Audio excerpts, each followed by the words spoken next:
يا صباح الورد والفل والياسمين عليكم، عاملين ايه؟ وحشتوني قوي قوي قوي قوي قوي. معلش يا جماعه اللي انا يعني غيبت شويه عنكم كام يوم، كنت تعبانه شويه. معلش وبس ايه، ان شاء الله بعد كده ايه يعني انا الحمد لله بقيت احسن شويه. طبعا بقى انا قايمه هنعمله بقى ايه فطار.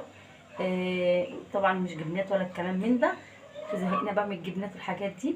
طبعا بقى انا جبت ايه، جبت بقى معايا، بصوا معايا صدق اهو، صدق ومعايا كبده اهي، كبده. انا جبت نص صدق وايه وربع كبده. طبعا الكبده دي ايه، بصوا عند بيبيع الحباش معاها بتاع الكبده، بيبقى حلوه قوي بصراحه، يعني من غير ما تعملي حاجه في البيت، يعني الحباش بتاعها الثوم والكلام من ده لا، بيديها لك دي جاهزه مع الكبده، بتبقى حلوه قوي. طبعا بصوا بقى انا ايه عايزه بقى ايه اعمل تبقوا ايه معايا بس كده، بس انا بس التليفون علشان ايه اعمل الحاجه دي.